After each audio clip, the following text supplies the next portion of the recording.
अफगानिस्तान में महिलाओं की स्थिति बद से बदतर होती जा रही है। आज बात करेंगे उस नए आयाम की जो जिसके कानों में जा रहा है, उसे सोचने पर मजबूर कर दे रहा है कि इंसानियत आखिर कितनी और गिर सकती है। नमस्कार, बहुत बहुत स्वागत है आपका।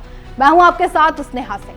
अफगानिस्तान में दरअसल एक नया कानून लागू किया गया है और ये ऐसा कानून है जो धर्म को हथियार बनाता है और इंसान को जानवर से बदतर। तालिबान के इस नए कानून में महिलाओं के खिलाफ घरेलू हिंसा को कानूनी रूप से मान्यता दे दी गई है। सही सुना आपने, यानी अब अफगानिस्तान की महिलाओं के पतियों को लाइसेंस मिल गया है उनको मारने का और पीटने का। इस कानून के तहत पति अपनी पत्नी और बच्चों को उस हद तक शारीरिक सजा दे सकता है जब तक उससे हड्डी ना उसकी टूट जाए या फिर घाव ना बन जाए। ये कानून कहता है बस हड्डी नहीं टूटनी चाहिए, पीटना गलत नहीं होगा। रिपोर्ट के अनुसार ये दंड संहिता तालिबान के सर्वोच्च नेता, आपको बता दें, हिबतुल्लाह अखुंदजादा के सिग्नेचर से लागू हुई है। चलिए आपको बताते हैं कानून की पूरी परिभाषा। इस कानून का अनुच्छेद 9 अफगान समाज को 4 हिस्सों में बांटता है। धार्मिक विद्वान यानी उलेमा, उच्च वर्ग यानी अशराफ और मध्य वर्ग, फिर निचला वर्ग। इस व्यवस्था में अब किसी अपराध की सजा उसके अपराध की गंभीरता से नहीं बल्कि आरोपी की सामाजिक हैसियत से तय होगी। इस कानून के अनुसार अगर कोई इस्लामी धार्मिक विद्वान अपराध करता है तो उसे सिर्फ नसीहत दी जाएगी।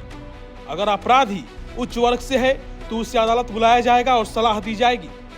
बात करें मध्यम वर्ग की तो मध्यम वर्ग के व्यक्ति को उसी अपराध के लिए जेल होगी, लेकिन निचले वर्ग के व्यक्ति को जेल के साथ साथ शारीरिक सजा भी दी जाएगी। ये कैसा कानून है? कानून आने के बाद लोग बोलने से डर रहे हैं। द इंडिपेंडेंट के अनुसार मानव अधिकार संगठनों का कहना है कि लोग इस कानून के खिलाफ गुप्त रूप से भी बोलने से डर रहे हैं।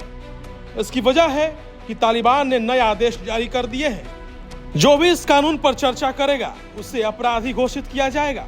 अफगानिस्तान का मानव अधिकार संगठन रावादारी, जो देश से बाहर रहकर काम करता है, उन्होंने बयान दिया है कि संयुक्त राष्ट्र और अन्य अंतर्राष्ट्रीय संस्थाओं से अपील की है कि इस आपराधिक प्रक्रिया संहिता को तुरंत लागू करने से रोक दिया जाए। इसे रोकने के लिए सभी कानून अपनाए जाएं। तालिबान यह अच्छी तरह समझ चुका है कि उन्हें रोकने वाला कोई नहीं है। अगर कोई पति बहुत ज्यादा बल प्रयोग करता है और उससे पत्नी के शरीर पर दिखाई देने वाली साफ चोट लगती है या हड्डी टूटती है तो भी उसे केवल 15 दिन की जेल हो सकती है। इसके अलावा सजा तभी होगी जब महिला अदालत में हिंसा को साबित कर पाए, और तो और महिलाओं को पूरी तरह ढका हुआ रहकर जज को अपनी चोटें भी दिखानी होगी। दूसरी बात, अदालत में उसके साथ उसका पति या कोई पुरुष अभिभावक होना भी जरूरी है। और अगर कोई शादीशुदा महिला अपने पति की अनुमति के बिना अपने रिश्तेदारों के यहाँ जाती है तो उसे 3 महीने तक जेल भी हो सकती है।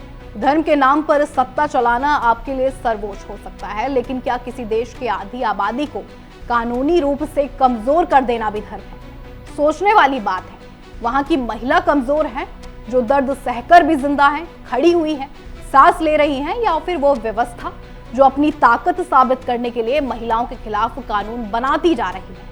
दरअसल कमजोरी महिलाओं में नहीं है, उन कानून बनाने वालों की सोच में है। आज कानून जरूर आपके हाथ में है, कल हिसाब भी होगा। या तो दुनिया की अदालत में होगा या उस अदालत में होगा जहां ना कोई वर्ग चलेगा, ना कोई सत्ता चलेगी और ना ही कोई